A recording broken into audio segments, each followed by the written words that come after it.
इसी बीच बीजेपी अध्यक्ष शौमिक भट्टाचार्य की तरफ से भी बयान सामने आया है। शौमिक भट्टाचार्य कह रहे हैं कि कुछ ही घंटों में बीजेपी की सरकार बनने जा रही है। जनता के मुताबिक नतीजे हैं और चुनाव जनता बनाम ममता का है। जनता ने टीएमसी को नकार दिया है, शौमिक भट्टाचार्य कह रहे हैं। हालांकि बहुत स्वाभाविक सी बात है कि आप जिस भी पॉलिटिकल पार्टी के लीडर का बयान इस वक्त सुनेंगे वो अपनी पार्टी के समर्थन में बातें करते हुए नजर आएंगे। मनोवैज्ञानिक दबाव बनाया जा रहा है दबाव का देखिए असर कुछ होना नहीं है। मनोवैज्ञानिक दबाव है, हालांकि अभी नतीजे सामने आ जाएंगे। अब ये मनोवैज्ञानिक दबाव कितना काम करेगा? लाइन बनाया जाता है जनता बनाम ममता, मतलब ये पॉलिटिकल नारे बड़े इंपॉर्टेंट होते हैं। आप देखिए खेला होगा पिछले बार जो नारा था या इस बार जो भय बाहर भरोसा अंदर का जो नारा था, तो पूरा नैरेटिव पूरा टोन सेट कर देते पूरी कैंपेनिंग की। नवीन जी देखिए बिजली कट रही है बंगाल में, क्या हो रहा है? ये बादल जो काले, ये खतरे के काले बादल बता रहे हैं। बादल तो यहाँ भी बादल बरस रहे हैं, वहां पर भी आयुष ने बताया कि बादल छाए हुए। बादल तो बरस ही रहे हैं, अच्छा सिविल हो रही है, क्योंकि बड़े समय के बाद पश्चिम बंगाल में कमल खिलने वाला है। लेकिन मैं एक बात कहना चाहता हूँ कि पश्चिम बंगाल में चुनाव को टीएमसी से थोड़ी था बीजेपी का। वो तो चुनाव था घुसपैठियों से, रोहिंग्या मुसलमानों से या फिर आक्रांताओं से। वो चुनाव था वहाँ पे हेल्थ क्या एजुकेशन मिनिस्टर की गर्लफ्रेंड के घर से मिलने वाले करोड़ों रुपए के नगद भ्रष्टाचारियों से। वहाँ चुनाव था किस प्रकार से वहाँ पर हेल्थ व्यवस्था चरमरा चुकी है। वहाँ चुनाव था उस प्रकार के लोगों से जो कि वहाँ महिलाओं की सुरक्षा नाम के लिए कुछ बचा ही नहीं है। तो इसलिए पश्चिम बंगाल की जनता खुद त्रस्त है, उसकी भावनाएं वो आपको मत पेटियों में कुछ समय बाद दिखेगी।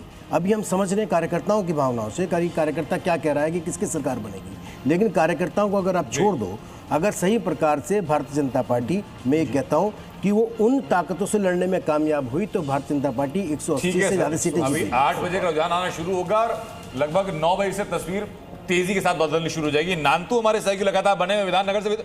नानतू ने बताया कि फिलहाल क्या तस्वीरें आप देख रहे हैं, वहां पर सब सेटल्ड है, शांत है, तूफान से पहले की शांति।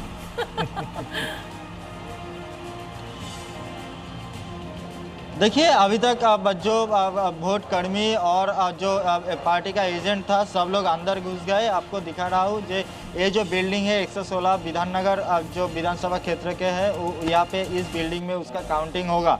अभी भी यहाँ पे जो एजेंट है वो सब लंबे लाइन पे खड़े हुए हैं, अंदर घुस गए, लेकिन जो काउंटिंग हॉल उसमें जा रहे हैं। और यहाँ पे 3 बिल्डिंग है, तीनों बिल्डिंग में तीनों जो विधानसभा क्षेत्र है वहाँ पे काउंटिंग होगा। और अभी बाहर जो सिक्योरिटी जो है यहाँ का बहुत सारे सेंट्रल फोर्स मुतैन किया गया है। पूरा बिल्डिंग है, जो कॉलेज का जो बिल्डिंग है वो बिल्डिंग को घेर के रखा हुआ है।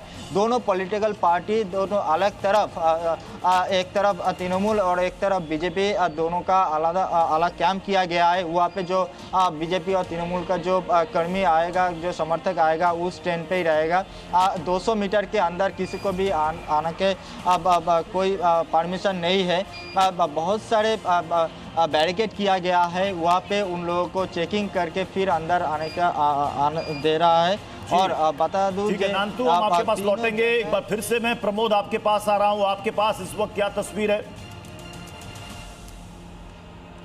देखिए कार्यकर्ताओं का जोश ना टूट जाए, जो काउंटिंग में लगे हैं उनका मन ना हार जाए हार से पहले। इसीलिए टीएमसी और बीजेपी दोनों ही नेता अपने कार्यकर्ताओं को बूस्ट कर रहे हैं। बस कुछ देर की बारी है, बंगाल में हमारी सरकार बनने वाली है।